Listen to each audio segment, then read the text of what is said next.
అందరికీ నమస్కారం. ఈరోజు ప్రతి నాణ్యమైన వైద్య విద్యని అందించాలని లక్ష్యంతో చేస్తున్న కార్యక్రమానికి ఈ కుటుంబ ప్రభుత్వం అయినటువంటి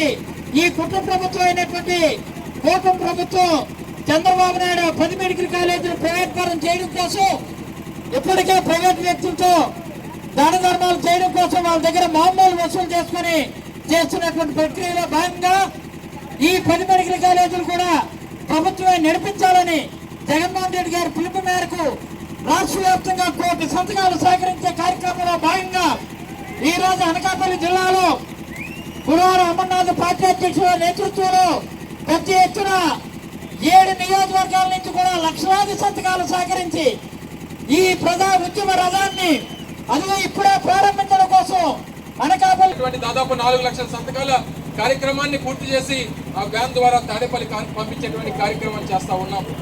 రాష్ట్ర వ్యాప్తంగా ఈ సేకరించినటువంటి సంతకాలన్నింటినీ కూడా రేపు గవర్నర్ గారికి జగన్మోహన్ రెడ్డి గారి నేతృత్వంలో రేపు 18వ తారీఖున గవర్నర్ గారికి అందించేటువంటి కార్యక్రమం చేస్తా ఉన్నాం.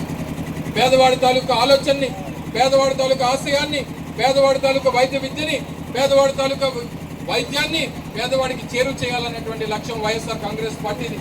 కానీ అన్ని ప్రైవేట్ పరం చేయాలి, విద్యని ప్రైవేట్ పరం చేయాలి, వైద్యాన్ని ప్రైవేట్ పరం చేయాలి, వ్యవసాయాన్ని ప్రైవేట్ పరం చేయాలి, రాష్ట్రాన్ని ప్రైవేట్ పరం చేయాలనేటువంటి ఆలోచన ఇప్పుడు ఉన్నటువంటి ముఖ్యమంత్రి చంద్రబాబు నాయుడు. తప్పకుండా ఇది అడ్డుకునేటువంటి కార్యక్రమాన్ని చేస్తాం. రానున్నటువంటి కాలంలో మరింత తిరుగుబాటు ఈ రాష్ట్రంలో ప్రజల నుంచి వస్తూ ఉంది. మీరు ఇచ్చినటువంటి ఏ ఒక్క హామీని కూడా నిలబెట్టుకోలేదు, అన్నింటి మీద తిరుగుబాటు వస్తూ ఉంది. పక్కన ఉన్నటువంటి షుగర్ ఫ్యాక్టరీలు మూసారు, పక్కన ఉన్నటువంటి షుగర్ ఫ్యాక్టరీ రైతులు తోలినటువంటి చెరుపుకి నేటికి సంవత్సరం అవుతా ఉన్నా నేటికి పేమెంట్లు ఇవ్వలేనటువంటి పరిస్థితి ఈ ప్రభుత్వం ఉంది.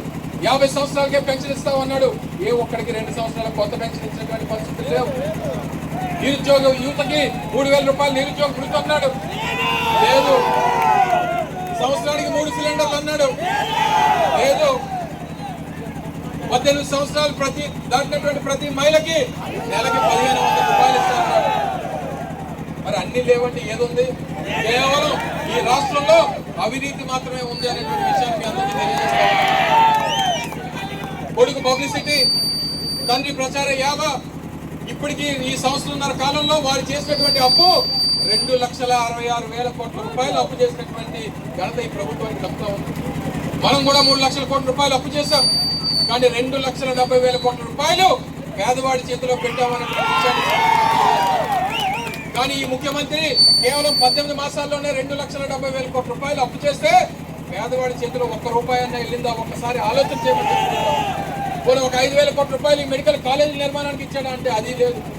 ఎక్కడ ఏ డబ్బు వచ్చినా, ఏ రూపాయి వచ్చినా అయితే ఆయన జేబులోకి, లేకపోతే ఆయన నిర్మిస్తున్నటువంటి అమరావతి తప్పితే ఈ రాష్ట్రంలో 26 జిల్లాలు లేవు, ఈ రాష్ట్రంలో మిగిలినటువంటి ప్రాంతాలు లేవు, ఈ రాష్ట్రంలో రాయలసీమ లేదు, ఈ రాష్ట్రంలో ఉత్తరాంధ్ర లేదు, ఈ రాష్ట్రంలో కోస్తాంధ్ర లేదు.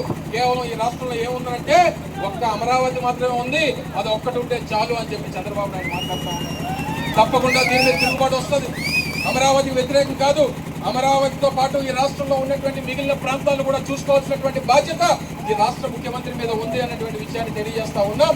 తప్పకుండా మరింత తిరుగుబాటు